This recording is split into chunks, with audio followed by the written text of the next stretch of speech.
answer hasn't changed. Okay. I didn't write down the next one there. Mr. Ashburn, where do you stand on Agenda 21? Is it legal under the Constitution? Explain the basic format of Agenda 21, and are you in favor of it, yes or no? I'm afraid I did not hear the question. Okay, where do you stand on Agenda 21? Is it legal under the Constitution? Explain the basic format of Agenda 21, and are you in favor, yes or no? I'm afraid I don't understand the question. You don't know what Agenda 21 is? I do not. Okay, we'll move on to Ms. Escudero.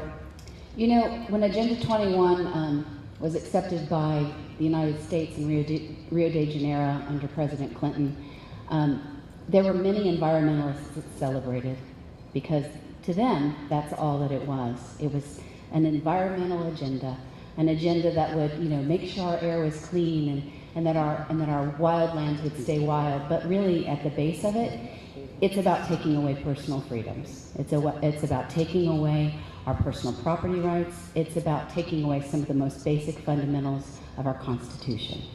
And so, no, I am not in favor of Agenda 21. It's so similar to some of the issues that we've even faced here in California with our environmental agenda.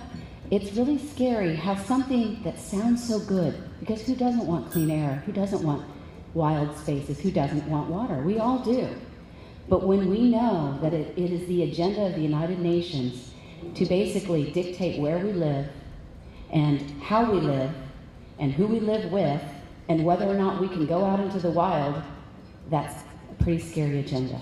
So I'm very, very much opposed to it. I don't know how it'll affect us at the local level, but I do know we have to be very cautious, because where it slips in is oftentimes in our planning and in some of the things that come up in our planning having to do with environmental law, but also in the projects that we plan. So that's where we have to be very careful about it at the local level. Thank you. Mr. Gleason. I'm against it. I think anytime a country subjugates its national interests or its national right to act as a nation is against the will of the people that live in that country. And I don't see how the United States, by forfeiting its rights to make its own decisions by itself, can possibly work to the benefit of the globe in any way whatsoever. And I use as an example the United Nations. The United Nations was developed as a counterpart to the NATO organization to balance that off, and the United Nations is another example where you subjugate the ability of a country to determine its own self-interest and its own self-course of action to a group of people who are theoretically invested in the best interest of a globalized perspective on an issue. And I don't think that that is a fair thing to do. I don't think it's in the best interest of this country, and I'm against Agenda 21. And the whole idea of almost in any way subjugating our will to the will of a greater global good. Thank you. Ms. Hess. I agree with both of them said, and what I would add to the conversation is, has anybody here attended the blueprint for the county? That's a prime example, don't you think?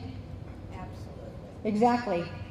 Coming down from the state level, trying to tell people that, you know, they want to cram us in, they want to have commercial down below, and they want to have everybody living in condos. Well, if I wanted to live in a condo, I guess if I had to live in a condo and could afford it, Malibu, you know, I live in Kern Valley. I live in Kern Valley because I like the openness. And this blueprint that's been going on for the last several years, to me, is a prime example. AB 32, in my opinion, is a prime example. So. Thank you. Mr. Freeland. Yes, Agenda 21, and I believe it has 27 principles, and I've read those 27 principles. And remember when I opened up, I said, as individuals, we should never give up our rights, and as a country, we should never give up our rights, because you won't get them back. And so I don't support Agenda 21. I'm a local control guy, and I think it works best when people in the local area, they know best about their lives, And it started out Agenda 21, but it's going much bigger than that. It's about environmental issues. But it'll zone this country. And it's starting to zone this country up into the geographical areas of what we can or can't do as individuals in this country, and that's wrong. That's right. And I'll tell you what, it's another thing, and we talked about Sharia law earlier. It's like a cancer that gets into your country, a very subtle cancer, and pretty soon it takes over, and you get past the point of no return. And if we're not careful, our sovereignty, our country is really at stake, and we need to be very, very careful. We need to educate ourselves, because I think a lot of us, we believe somebody else is going to do it for us, and that doesn't happen. We've got to take care of ourselves and make sure we educate ourselves and then fight for our rights, or we're going to lose them. That's right. Mr. Holloway. I would like to see us get out of the United Nations completely. If nothing else, stop funding our contribution right away. The Agenda 21, I haven't read it. I'm a big Glenn Beck fan, and if you're a Glenn Beck fan, you hear about Agenda 21 all the time, and unfortunately they took Glenn Beck off our local radio station, but I get him on the internet sometimes now, and GBTV, and he's done some great work on Agenda 21. But it goes back to what I said earlier, incrementalism. And we accept these little changes, and it's absolutely true that SB 375, which is trying to dictate our transportation corridors and get us to take greenhouse gases and transportation miles away, is dictating our behavior. AB 32 is another example with the whole, it's another greenhouse gas initiative that we voted against at the League of California Cities and the state. A Republican governor championing that as a great cause. And the scariest thing to me is those many people in this country applaud Agenda 21.